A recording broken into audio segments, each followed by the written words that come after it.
So, your colleague left 6 months ago, and now there's an email in your inbox from a recruiter or a hiring manager requesting a reference.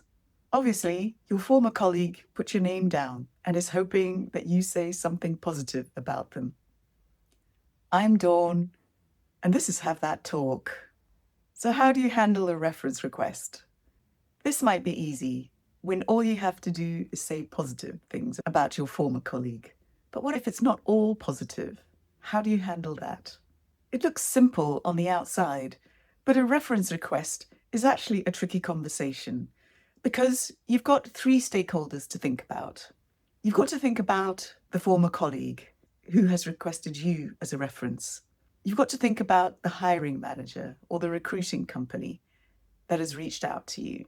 And you've also got to think about yourself, because how you handle the reference will be a reflection back on you.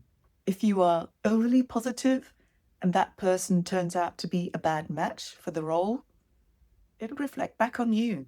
If you are overly critical and don't have anything positive to say, then you could also impact that person's career going forward. And the third option, trying to be neutral, is also a tricky one.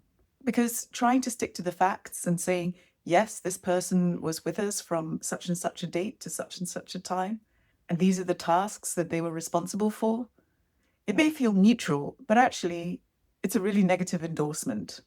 So how do you navigate such a call? Well, obviously, you need to understand what the role is about, what responsibilities it carries, what the hiring manager is looking for, and which qualities they're asking you to validate. Before we get into it, can you just tell me a little bit about the role and what you're trying to assess? I want to give you input that is useful and relevant. The other thing to consider is how you communicate your input. And here, focus on the facts, the observations, the outcomes, the results, and not on your judgment and your opinions about the person. Because what you want to do is describe how the person performed within the context of your company, your team, the projects that they were working on, and also making your feedback not a judgment on their personality, but a description of how they were able to handle decisions with incomplete information, work calmly and methodically in a high pressure, high stakes, complex situation.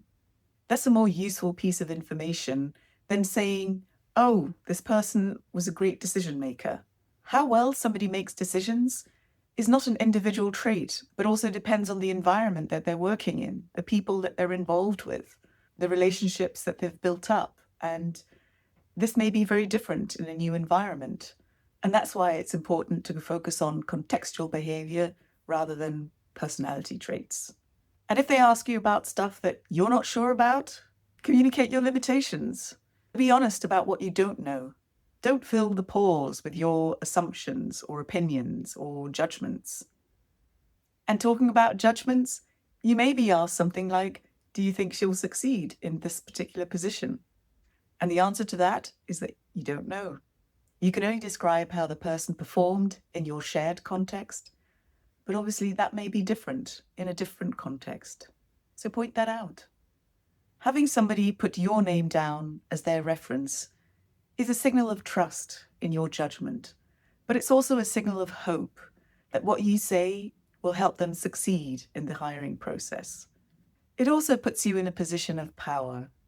So be thoughtful, be kind when somebody calls you to have that talk.